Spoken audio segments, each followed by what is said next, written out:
Good morning प्यारे बच्चों। अब आप इस विषय के वीडियोस एक साथ भी देख सकते हैं। इसके लिए वीडियो के नीचे मेरी चैनल का नाम है, तो चैनल में जाके प्लेलिस्ट में जाएंगे तो इस विषय के वीडियोस एक साथ देख सकते हैं। तो बच्चों, पिछले वीडियो में हमने सीखा था हिंदी कक्षा 7 द्वितीय सत्र का काव्य नंबर 5 धरती की शान। आज के वीडियो में हम इस पाठ का अभ्यास सीखेंगे। अभ्यास में सबसे पहला प्रश्न है, काव्य को डीवीडी मोबाइल जैसे साधनों के माध्यम से सुनकर उसका व्यक्तिगत और सामूहिक गान करवाना। तो ये है, आप यूट्यूब में सर्च करेंगे धरती की शान काव्य या फिर गांव की गोरी से ये गीत जो गांव की गोरी फिल्म में लिया गया है वो सर्च करेंगे तो मिल जाएगा। दूसरा प्रश्न है, निम्नलिखित प्रश्नों के उत्तर दीजिए। तो पहला प्रश्न है, आप क्या क्या कर सकते हैं। तो इसमें आपको वो लिखना है जो आप कर सकते हैं। जैसे मैंने लिखा है मैं क्या क्या कर सकती हूँ, वैसे आप भी लिख सकते हैं कि आप क्या क्या कर सकते हैं।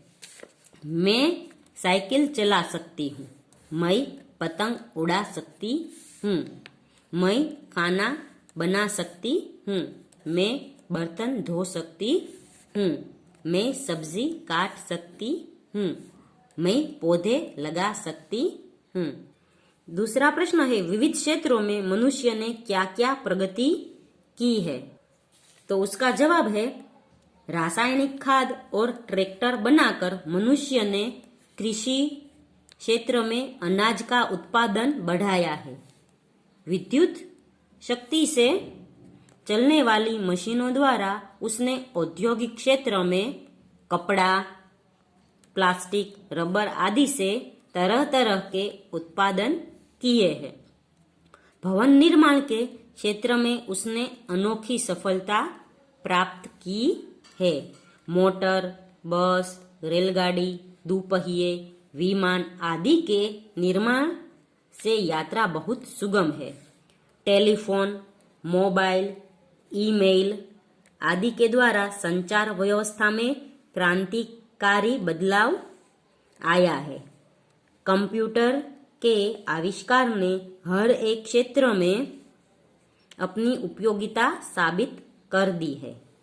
चिकित्सा क्षेत्र में तरह तरह की दवाइयाँ और इलाज के नए साधन खोजे गए हैं।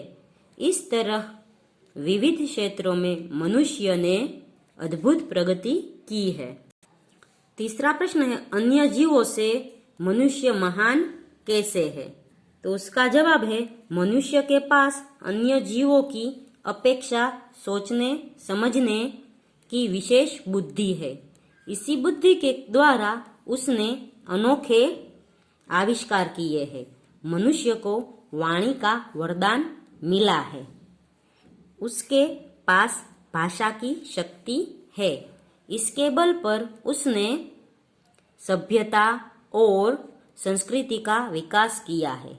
इस प्रकार मनुष्य अन्य जीवों की अपेक्षा महान है।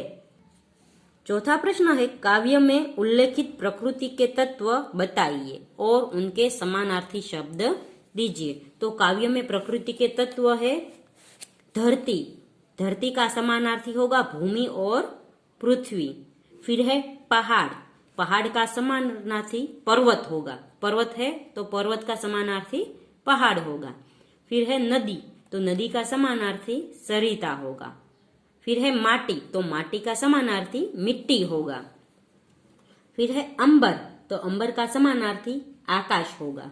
और अग्नि, तो अग्नि का समानार्थी आग होगा। फिर है पवन, तो पवन का समानार्थी हवा होगा।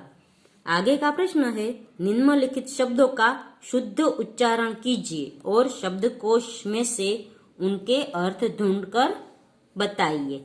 तो इन शब्दों का हमें शुद्ध उच्चारण करना है और शब्दकोश में से अर्थ लिखने हैं। तो मैं आपको इसके अर्थ बताती हूँ। जैसे पहला है हष्टपुष्ट, तो उसका अर्थ होगा तगड़ा या हट्टा कट्टा। फिर है संवाद, तो संवाद का अर्थ होगा बातचीत। फिर है शीघ्र, तो शीघ्र का अर्थ होगा जल्दी। फिर है जौहर, जौहर यानी पराक्रम। फिर है अजनबी, तो अजनबी का अर्थ होगा अपरिचित। 6 नंबर का है वेदांत, तो वेदांत का अर्थ होगा ब्रह्म विद्या। 7 नंबर का है मुकद्दर, तो मुकद्दर का अर्थ होगा भाग्य। 8 नंबर का है शागिर्द, तो शागिर्द का अर्थ होगा शिष्य। 9 नंबर का है वृत्ति, वृत्ति यानी मनोदशा या मन का झुकाव। 10 नंबर का है स्पष्ट, तो स्पष्ट का विरोधी समानार्थी शब्द है साफ साफ। आगे का प्रश्न है निम्नलिखित काव्य पंक्तियों का भावार्थ बताइए। तो यहाँ काव्य पंक्ति दी गई है, उसमें क्या कवि हमें कहना चाहते हैं वो लिखना है। जैसे पृथ्वी के लाल तेरा हिमगिरी सा भाल, तेरी भ्रुकुटी में तांडव का ताल है।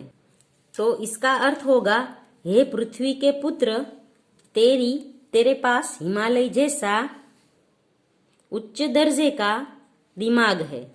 तू अगर क्रोध में आए अपनी भौहें तिरछी कर दे तो उसका वही असर होगा जो शिव के तांडव की ताल में होता है।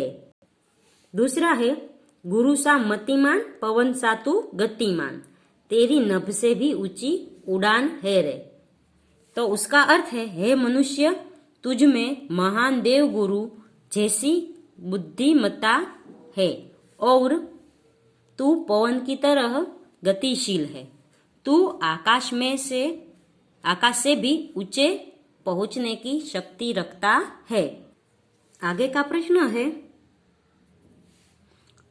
निम्नलिखित प्रश्नों के उत्तर दीजिए। तो पहला प्रश्न है मनुष्य क्या क्या कर सकता है। तो मनुष्य पहाड़ों को तोड़ सकता है, नदियों के बहाव को मोड़ सकता है, वह मिट्टी से अमृत निकाल सकता है, वह धरती और आकाश को एक साथ कर सकता है। इस प्रकार मनुष्य असंभव लगने वाले काम भी कर सकता है। दूसरा प्रश्न है मनुष्य युग का आह्वान कैसे कर सकता है। तो मनुष्य की वाणी में बड़ी शक्ति है, वाणी के बल पर वह लोगों को प्रभावित कर सकता है, वह लोगों के विचार बदल सकता है। इस प्रकार अपनी वाणी के प्रभाव से मनुष्य युग का आह्वान कर सकता है। तीसरा प्रश्न है मनुष्य यदि हिम्मत से काम ले तो क्या क्या कर सकता है। तो मनुष्य यदि हिम्मत से काम ले तो धरती पर पापों को बढ़ने से रोक सकता है, दुनिया में बढ़ने वाली पशुता कम हो सकती है। इस प्रकार मनुष्य यदि हिम्मत करे तो दुनिया को बदल सकता है। दूसरा प्रश्न है उचित जोड़ मिलाइए। तो इसमें है मनुष्य की आत्मा में, तो मनुष्य की आत्मा में स्वयं भगवान है। तो फिर है मनुष्य के नयनों में, तो मनुष्य के नयनों में ज्वाल है। मनुष्य की भ्रुकुटी में तांडव का ताल है। मनुष्य की वाणी में युग का आह्वान है, 1 नंबर का। फिर है मनुष्य की छाती में महाकाल है। आगे का प्रश्न है निम्नलिखित प्रश्नों के सही विकल्प के सामने सही कीजिए। तो मनुष्य चाहे तो काल को थाम ले। दूसरा है मनुष्य चाहे तो धरती को अंबर से जोड़ दे। तीसरा है मनुष्य चाहे तो माटी से अमृत निचोड़ दे। आगे का प्रश्न है नीचे दिए गए शब्दों के विरोधी शब्द देकर वाक्य में प्रयोग कीजिए। तो पहला है अमृत, तो अमृत का विरोधी होगा विष, और इससे वाक्य बनेगा शंकर जी ने विष पी लिया था। दूसरा है वरदान, तो वरदान का विरोधी होगा अभिशाप, तो दहेज प्रथा एक सामाजिक अभिशाप है।